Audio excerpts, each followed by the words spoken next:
आमच्या लक्ष्मीताईंनी विठ्ठल रूपाची भेट दिलेली आहे. मला वाटतं ह्या विठ्ठल रूपी मूर्तीसमोर मला एकच अभंग आठवतो. घेई घेई माझे वाचे, घेई घेई माझे वाचे, गोड नाम विठोबाचे.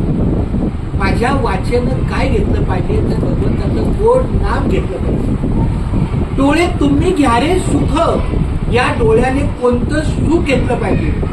पहा विठोबाची मुख, या डोळ्याने विठ्ठलाचं मुख दर्शनच घेतलं पाहिजे. तुम्ही ऐका रे हे कान, या कानाने काय केलं पाहिजे, काय ऐकलं पाहिजे. माझ्या विठोबाचे गुण, माझ्या विठोबाची काय कीर्ती आहे. भक्तासाठी तो किती संतांच्या भेटीत जाऊन आला, सखूला भेटून आला, नामदेवाबरोबर कीर्तनात रंगला.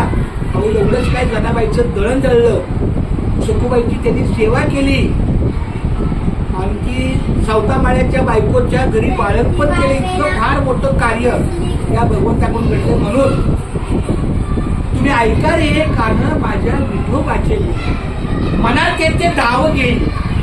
माझ्या मनाने कुठवर धाव घेतली पाहिजे. मला हे पाहिजे आणि मला ते पाहिजे याचा विचार न करता मनात येते धाव घेईल राही विठोबाच्या पायी. माझं मन फक्त माझ्या विठ्ठलाच्या पायावर राहिलं पाहिजे. आणि संत तुकाराम महाराज असेल, तुका म्हणे माझ्या जीवा, तुकारामाचा हा बघा 4 चरणाचा. तुका म्हणे माझ्या जीवा, तुकाराम महाराज सांगतात हे माझ्या जीवा, तू मला कुठवर जीव दे, सोडूया केशवा.